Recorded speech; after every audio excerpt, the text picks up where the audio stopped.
Hello everyone, this is the finale of What If Naruto Was Saved, and I hope you guys enjoy this video and to like, to subscribe, to share, and check out the playlist, to see more comment down below. Now let's start the intro. They call me a god. They call me a god. They call me a god. Join my membership, the perks are great. It's in the description. Kyuubi's top two arms block the beams and then retract back towards his body. His other two hands, Rasengan's still active, hit Baku's fists. One of Kyuubi's right arms grabs Baku's tail that lashed out at him. Kyuubi's right leg blocks Baku's left. Kyuubi then move his H into Baku's, dazing them both, making their attacks stop. Baku recovers fist and punches Kyuubi away. Hey, not bad, Baku says, cracking his neck. He looks at Kyuubi and smirks, but that attack didn't really work out. Didn't it? Kyuubi asks, also smirking. I'd say look in a mirror, but I'm afraid I don't have one. He chuckles a bit, looking at the two H in Baku's H. Oh, and try not to let the paralyzes stay too long. As he says this, Baku falls limply to the ground. Damn it, Baku curses Zhu, noticing the B dripping down his face. When did you do that?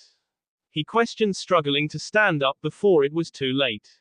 I can grow bone from my body, remember, but I imply it differently than most, Kyuubi explains, and the paralyzes takes a while to affect stronger points. Just feel happy, you'll feel no pain. Kyuubi walks to Baku from his fingertips. On his top right hand, grows 4 long bones, one on each, pointed at the end. When he arrives at Baku, the bones are 5 feet long. Kyuubi lifts up his arm and jabs down the bones into Baku's C. Baku smiles. You can't K me. His right arm grabs the 4 bones in his C and squeezes them, snapping each one. He then tears them out of his C and stands up. No one born of this world can K me in this form. He screams, his smile turning sadistic, ready to S Kyuubi. Odd, Kyuubi says, backing away, making 4 more Rasengans which glowed red. No matter, you have to have some weakness. Baku laughs and charges at Kyuubi, who throws out all of his arms, the Rasengans hitting Baku.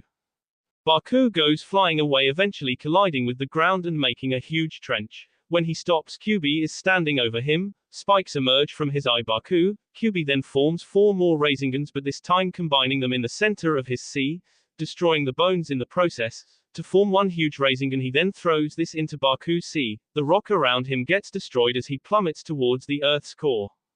Kyuubi jumps away from the huge H, starting to flap his wing. He takes flight almost instantly, going as far up as he can stand to.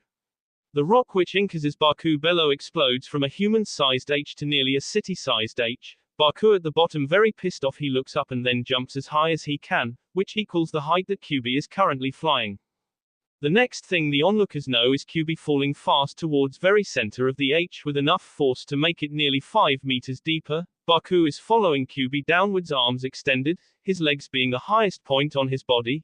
Kyuubi rolls over and, using his hand, rockets himself away from there, making Baku hit nothing but rocks. If I knew he was holding back, Kyuubi says, looking up, but not that much. Kyuubi finishes looking around him to find Haku and Hinata standing still in a fighting stance. They had been blocking the rocks that were flung all around. You two should leave. It's not safe here. Kyuubi. Hinata asks, what's happening? Why didn't he S? She questions, desperately wanting Naruto back. I'm not sure, Hinata, Kyuubi responds, but there has to be some way to K him, and I will find it, he says, determined to K off the last stepping stone to being the best. But until then, you two should leave now. Not yet, a new, clearly feminine voice says, making everyone look over to the Akatsuki member. There is still something they can do. What are you doing here? Haku growls out, ready to attack if the wrong answer was given. Fear not, my child, I am not your enemy, she says, ripping off her Akatsuki robes to reveal long brown hair that went to mid-back, and brown tight-fitting clothes with sunglasses that hid her eyes, but a faint glow could be seen. I merely used the Akatsuki to get information. I am Amy and I know a way for you to K him, Kyuubi. Kyuubi turns around and looks at her. Well, spit it out, we don't have all day, he says, annoyed. She bow her head a little. Haku, Hinata, the rings Hachibi gave to you, get them, Amy says. They both look dumbfounded. I will explain after, just hurry, she adds. They shake their heads, almost trying to get rid of the state they were in, and then reach into their pockets and grab the ring which Hachibi gave them. Okay, now give them to Kyuubi, she instructs. They both follow what she said. What am I supposed to do with these? Kyuubi questions, too worried he'd get caught off guard to sense the power the rings had. Use their power, it will make you a true demon. One of Baku's realm. Amy responds, please just do as I say. Ask questions later. Baku is still a threat. Put them on use then like you did Naruto's ring. She adds, looking over to Kyubi, who slowly puts them on, still questioning what this girl was on, but then he felt the power of the rings absorb into his body. Found you Kyubi, Baku says, appearing between them all, and it looks like I found Hinata and Haku as well, he adds, smirking, before he was grabbed by Kyubi and thrown away. You need me for anything else? Too bad, Kyubi says and runs after Baku, looking down at the rings Kyubi found. They were no longer there. Good, he thinks. We aren't done, children, Amy says in a soft tone, there's still much you can do to help him, she adds, getting confused looks from the two. There you are, Sasori's voice come from the forest, slowly walking out to see Amy without her robe and talking with Haku and Hinata. What is going on? The final defeat of Baku is near. I cannot let you interfere, Sasori, Amy says in a harsh tone, disappearing from their sight only to be right at Sasori the next second, her hand going through Sasori's puppets and pulling out a cylinder with what looked like veins around it and a red kanji on it. Amy crushes it, spraying bee everywhere, and walks back over to Haku and Hinata. What the hell? Haku says, looking at what just happened before she could even process it. Sasori was bee, but yet there was nothing covering bee. I'm sorry, my child, I did not know if your group could handle it. I am now the last Akatsuki, Amy says softly again. She sits down next to them. Sit, you won't be able to stand when we start, she says. Haku and Hinata sit down next to her and get comfortable, waiting Army's next command. Amy smiles at them, seeing them so close to each other, that they were not afraid of others knowing, and that they could show affection publicly. Good. Comfortable. Amy asks, giggling a little. Okay, focus on the ring you gave to Kyubi. The physical form is no longer there, but the power is within him. Focus on that, she adds, not waiting for a response. She lightly leans on Haku's shoulder. Now channel your energy to it. Kyubi might be able to K Baku now, but there's still a huge power difference. Doing as she said, Haku, Hinata, and Amy started to channel their energy. Now for a barrier. Amy thinks, using what little power she was not giving to Kyubi, she brings up her hands into a few seals, and then the world took on a slight blue tinge, signifying her barrier was active. At the battlefield, Baku punches Kyubi with both his fists. Kyubi block with open hand. Baku's tail then come around and hits out Kyubi's legs, but as he's falling, Baku punches him in the face, sending him flying across the crater S against its side. Baku runs after him. As Baku reaches Kyubi, he begins a punch which was quickly blocked by Kyubi's top right arm. The bottom punches out to Baku, who dodges. Kyubi then uses his left hands to move backward and quickly stands up, grabbing the two arms by the wrist, which then makes Baku fall limply to the ground. It's over. Baku. Kyubi taunts, positioning one of his hands over Baku's body. This time US bone extend from Kyubi's hands and lodge into only the ground. Do you really think I'd let you get a fatal hit on me? After you got your final power from the Oracle? Baku questions, chuckling. No, I'm not S. In fact, it's you that's left yourself open. Baku appears behind Kyubi and punches him in the middle of his back, making Kyubi groan in pain. Quickly running forwards to put some distance between them, Kyubi skids to a stop, turning around in the process to face Baku. This is where it gets interesting, Baku, Kyubi says with a slight chuckle. They both run forward, fists ready. Kyubi's top two fists meet Baku's, making Kyubi's armor shatter. Baku flicks his tail to the front of his body, intercepting Kyubi's other set of fists and then making him go flying back. Baku runs towards him, catching up in mere seconds. He elbows Kyubi to the gut. A swift knee to his H stops him from staying on the ground for long. Baku pushes Kyubi's leg to one side, making his body more level. Baku then punches Kyubi right on the spine, rocketing him upwards.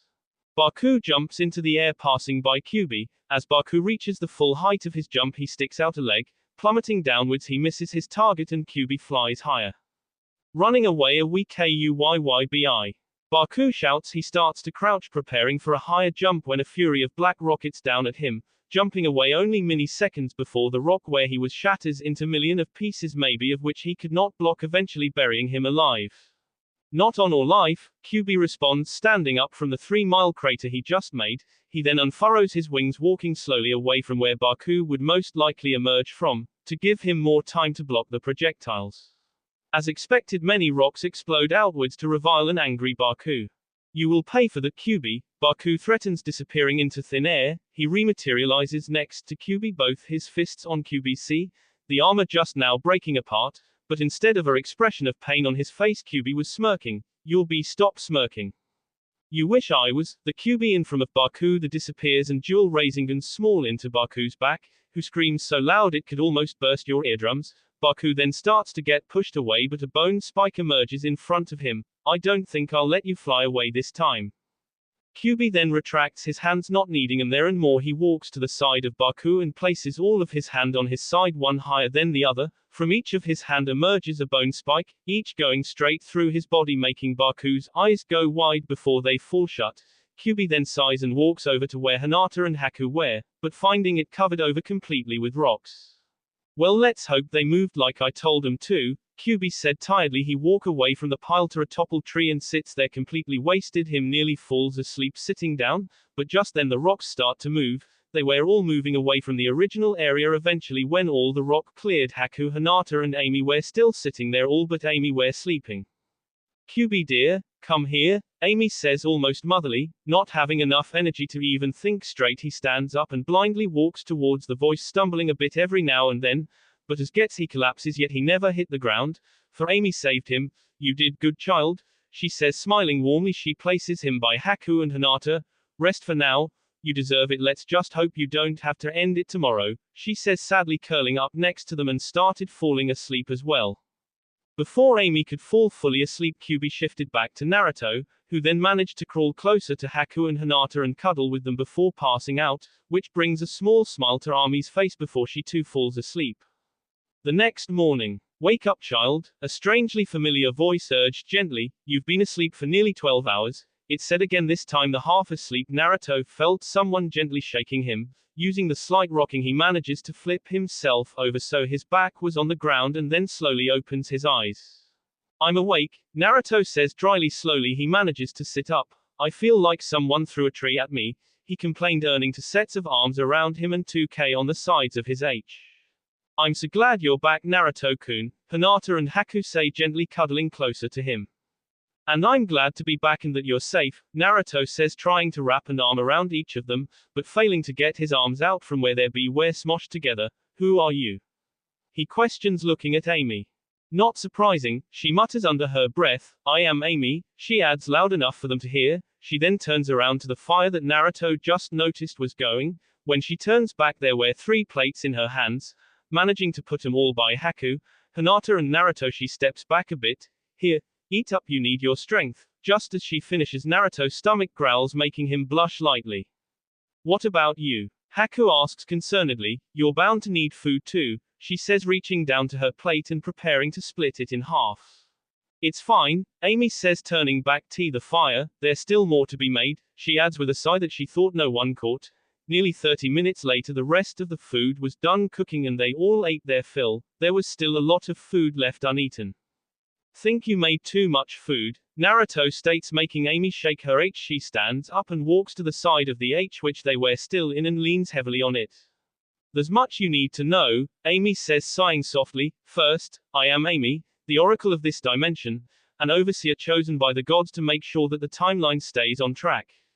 So Baku and Mayoshu, they weren't supposed to happen. Haku questions, and the Biju too. She adds, starting to get tears in her eyes. Both Hinata and Naruto hug her at that point.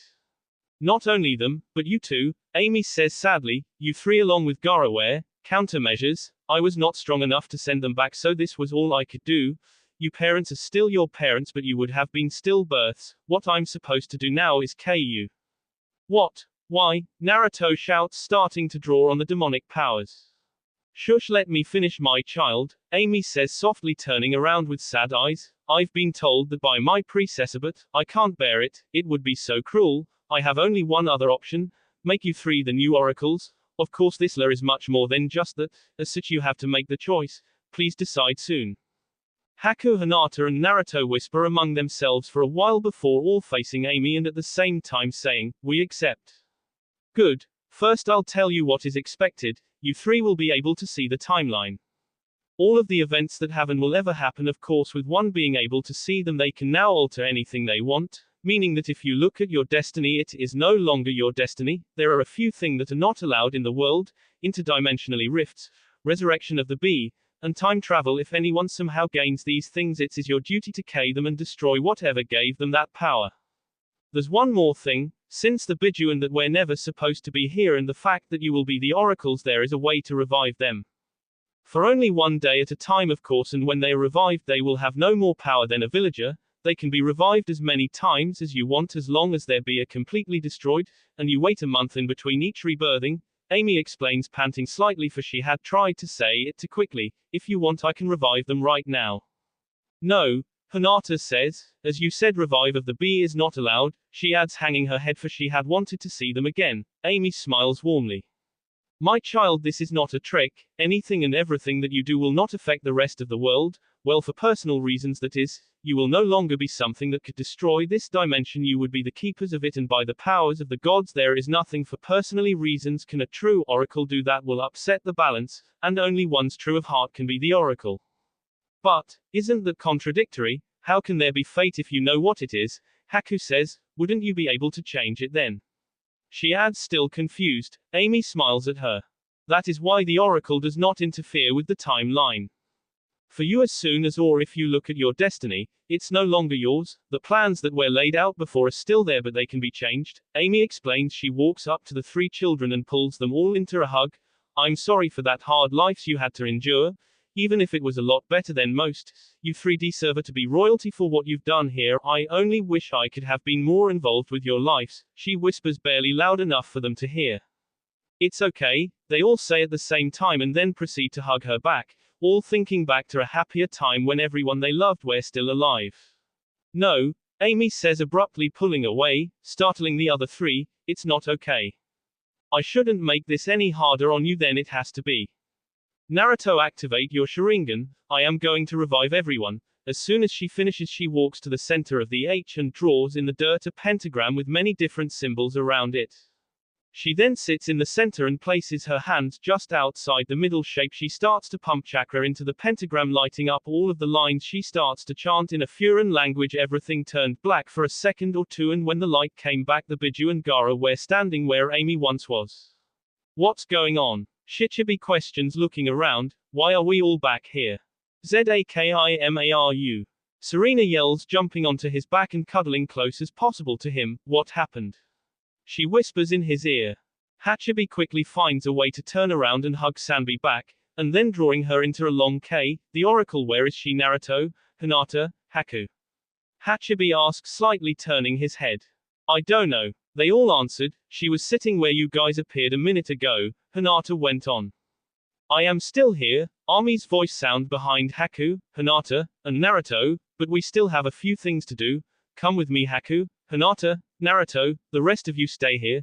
They'll be back soon. The four of them turn and walk away, jumping to the top of the H made by the fight and into the forest.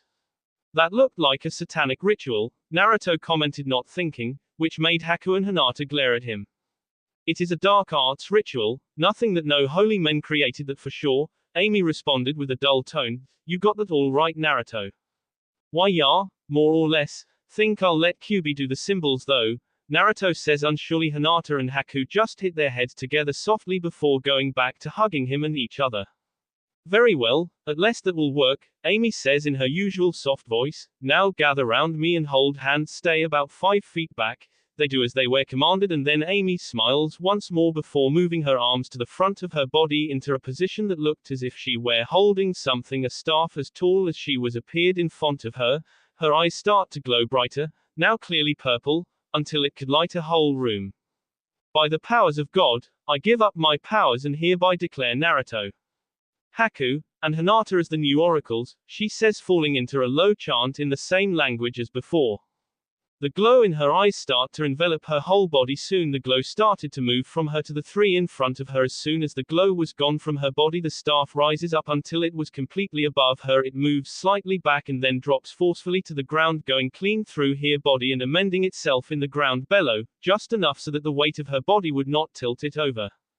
The three people that watched the scene gasped. As fast as possible they looked away and then cuddled into each other and whispered among each other for nearly 10 minutes before Haku turned back around. Doing a few seals she mutters the Eustace's name and a stream of fire bursts from her mouth incinerating the body. She turns back around and together they walk to the H where the Biju and Gaara were currently at. That will be all for this video. Be sure to like, subscribe, share, and comment down below for more videos. Goodbye.